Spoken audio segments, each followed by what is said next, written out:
Yeah, very excited actually. I haven't, I obviously haven't officially been given the nod yet, so just trying to train as hard as I can and really put my name in the hat come Thursday. And if it does come, very strange circumstances, I know, but does it take any of the shine off of it? Yeah, I know it's different, but I think representing England is something that I've always sort of strived to do, and any cricketer wants to do. So, as different as it is, and as much as I'd love to have my family here and my partner here, I think playing for England sort of trumps all that. So, yeah, it's different, but it's still very exciting. In a way, does it take the pressure off a little bit, I suppose, because it's more low key? Well, people still watch it on TV, don't they? So there's still going to be a good audience watching.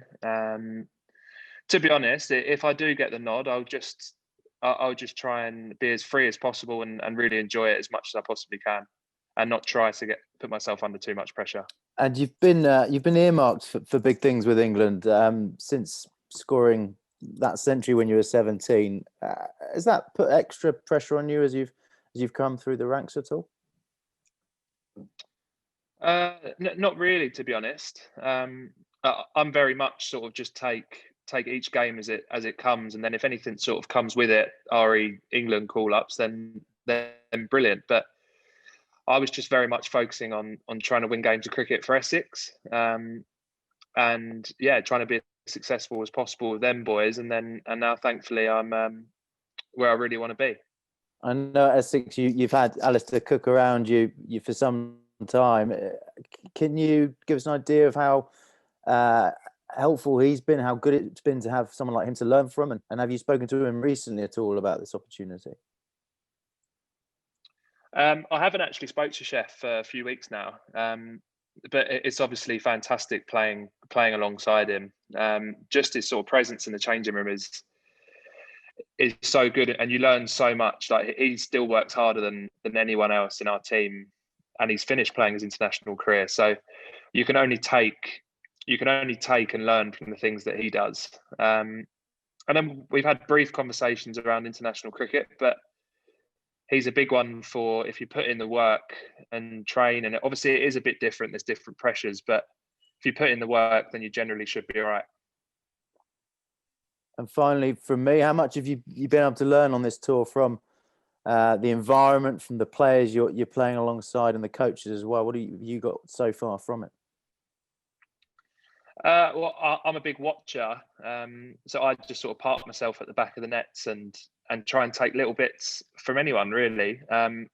It's obviously fantastic having Jack Callis here, arguably the greatest player to ever played. And we had a good chat today just about batting, and I sort of had to pinch myself a little bit, really. So that's been awesome. Had a couple of good chats with Ruti, and just trying to take little bits here and there, but still sticking to my guns, and knowing how I'm going to be successful, and just sort of following them processes. Thank you. Good luck if you get the nod. Thank you very much. Cheers. Cheers, James. We'll go with Dean Wilson and then Will Macpherson. Go ahead, Dean. Yeah, hi, Dan. Obviously, you've been playing with Alastair Cook for a time, as James said, and he talked a little bit about some of your important innings for Essex, one against James Anderson at Lancashire, and also that innings that you played for the Lions against Australia. Obviously, talking about playing against pace, which you probably play more of. What's your experience like against spin? Experience in Sri Lanka? Have you had much of that? And how do you think you might cope not only with Sri Lanka and the spin, but also the heat and the conditions that you're likely to face? The good thing is about all the England setup from growing up in the under-19 and the Lions is that you get experiences in Asia. So last year we had a spin camp in India for a month where I learned a lot and wrote a lot of stuff down, and I've had to go back to that just to sort of like refresh the brain on how I went about things. Yeah, I think the big thing is going to be the heat. It's just being able to concentrate for long periods of time. And you talk about Cookie, that was arguably his biggest strength, is being able to bat long periods of time and concentrate. So that's one thing I will be trying to do. And then yeah, the game in Oz last year, that was brilliant. That tour really set me up, actually. I was really determined to do well, and thankfully I did. And just also, we spoke to Chris Silverwood about you, someone you know pretty well over the years, and he said one of your sort of key characteristics that you sort of tend to do things your way. So even though you've got these examples before you that you're your own man, is that a fair assessment? Is that how you see yourself? And what would you say is your greatest or your best attribute going into a potential debut? Well, I think, yeah, I'm a big one for trying to do things in my own sort of, well, you could call it unique, but obviously it's not to me. It's trying to stick to my guns and stick to what I've done that's made me successful so far. Like, I don't want to come into an England environment and completely change everything, because that wouldn't be being true to myself. I think a big thing for me is having the confidence in my own game that I do believe that I can be really successful at this level. It's just a matter of actually going and doing it now. Hopefully, if I do get the nod on Thursday, then I can really sort of stay true to myself and go out there and really express myself, and not sort of sit in a hole or let the situation get too much for me. Yeah, so I think the confidence in my own game, I think that's quite a big strength of mine. Cheers, thank you. Okay, Will, and then Paul Newman. Hi, Dan. I wondered if I could just ask about the sort of roller coaster of the last 12 months of your life and career. You obviously have that great tour to Australia last February, and from a cricket perspective, you've had a Big Bash experience just now, and now you're on an England tour. But obviously, the COVID's been a pretty strange time for everyone, and also I believe you lost your mum in the summer. Could you just talk about that sort of experience leading up to this special moment in your life, possibly this week? Yeah, I think, well, it was a very strange year for me for a number of reasons last year. I started the year really well in Australia, and I was on a massive high. Then COVID sort of hit, and then we obviously couldn't play cricket for 3 months. So I was on a really big high, and then sort of had to get back down to earth a little bit again. And then got into the bubble with the England boys, which I was really enjoying. But mum was ill for a couple of years. So as sad as it was, I sort of had that already prepared, or I had that mentally prepared myself for the worst happening. So yeah, as hard as it was, that just sort of made things quite tough for a couple of months. But then it was lovely to go back and play some cricket for Essex around all of my really good mates who I sort of needed at that time, and they were all fantastic. And then yeah, went to Australia for 5 weeks. Had the challenge of quarantining for 2 weeks, which was which is something I probably wouldn't want to do again. And then yeah, played a few games over there, and now I'm here. So it's been a bit of a roller coaster, but I think hopefully if I play on Thursday, it'll be a brilliant start to what will hopefully be a better year.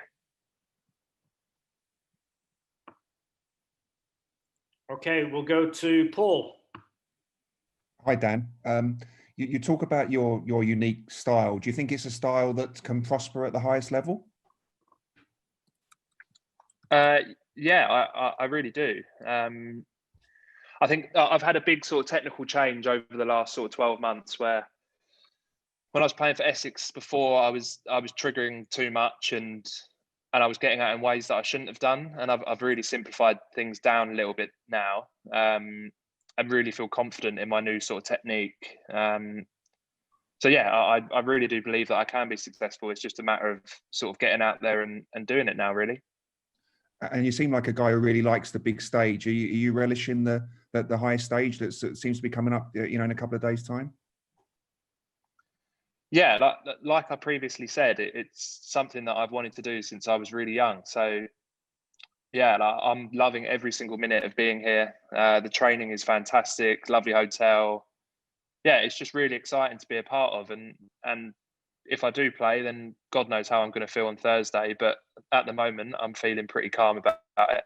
And yeah, just full of excitement. Thanks, Dan. Okay, we'll take three more. Cheers, Scott Paul. from TalkSport, Stefan BBC, and then we'll finish with John Etheridge from The Sun. So go ahead, Scott. Hey, Dan. I want to touch on what Chris Silverwood said yesterday. He said about seeing your journey through Essex second 11 to now with England. How much easier has it been to settle in knowing that someone you know so well in Chris is the head coach? Yeah, it is. It does make things a lot easier, to be honest. Having sort of played my first second team game at 15 and Silvers was my coach, he's sort of seen me develop as a player, and as a person as well. So I feel like I can have really nice sort of open and honest conversations with Silvers. Yeah, so that's outstanding. And having a coach that sort of understands how I tick and how I'd like to train really, really does help. And yeah, it's good. and it must be exciting having the likes of Ollie Pope there, Amir Verdi, Mace, all people similar age to you. So it feels more like a club environment, I guess. Yeah, definitely. Most of the boys that are in this squad I've had involvement with before. Like, it's a very young England team at the moment. So yeah, like some Mace, Sam, Popey. Yeah, it just sort of makes you feel a bit better that you're not that you're sort of in the same sort of age bracket as a lot of boys, and it's a very easy dressing room to fit into anyway. So on that side of things, it's been very comfortable. So now it's just sort of about focusing about the cricket and cracking on. And just finally for me, I know you mentioned with Will about the year and you're a student of the game as such. You like to study, you like. Did you still use that sort of 3 or 4 month opportunity to learn and get better, even though you couldn't play any cricket? Yeah, definitely. Well, I can't remember how long exactly I was there for, but actually not playing allowed me to hit a lot of balls in the nets, and it allowed me to do a lot of watching about not even just the batters, how the bowlers go about things. It allowed me to have good conversations with some of the older boys. And yeah, I did learn a lot. And from watching a lot of cricket, you do tend to learn, and you realise what you need to get better at and what your strengths are and how you could succeed at this level. So yeah, it was frustrating not to play, but it was still a brilliant experience overall. Cheers, Dan. Okay, one from Steph and one from John. Hi, Dan. Could you just talk a little bit about the role your dad's had in your development, please? Being the groundsman at Chingford, and I don't know how he'll be coping watching you maybe at 3:30 in the morning on Thursday. Yeah, so he was obviously a massive part of my upbringing at Chingford. Being the groundsman at the club, I would always pester him to hit balls in the indoor nets every day, probably much to his annoyment. But yeah, no, he's been brilliant. He'll be a nervous wreck if I do play on Thursday. But yeah, it's very weird. I'd love to have him out here as well as my brothers and stuff like that. But yeah, it's sort of nice to know that there's going to be a lot of people at home watching and egging me on to do well. Thank you. Last one, John. Yeah, hi, Dan. I was going to ask about your dad, actually. I mean, do you have memories as a small child, sort of sitting on the roller or mucking around with a lawnmower, that sort of stuff? I didn't actually get on it that much, but he's very good at what he does, and he's got a bit of an obsession with cutting grass. So my childhood memories would be of him out there trying to make every blade of grass look perfect, and then just a lot of cricket conversations. So it was always nice. I've been brought up around cricket and sort of haven't really played any other sports growing up. So yeah, me and my dad would just have conversation after conversation around cricket, and yeah, I'm sure he'll be very excited come Thursday. He was a fair player himself. Decent player. Yeah, he played for Chingford Ones as a wicket keeper, and from the war stories he's told me, he seemed like he seemed like he was decent with the gloves, but I reckon he's a bit of a tax man and always adds an extra sort of 10-20% to every story. So yeah, apparently he was half decent, and he's been very good for me. He used to feed me so many balls when I was younger, and sort of really wanted me to be a cricketer. So yeah, it's worked out quite well. Nice one. And your brothers play? You say they play? No, they don't actually. My younger brother, it's weird actually. He can't stand it. He's he actually loves his boxing and his wrestling, so he does that. And then yeah, I play my cricket. Okay, thanks, Dan. Cheers. Okay. No worries. Cheers, Dan. I appreciate it. Thanks, everyone. We'll catch you tomorrow. Have a good evening. Cheers. No worries. Cheers, guys.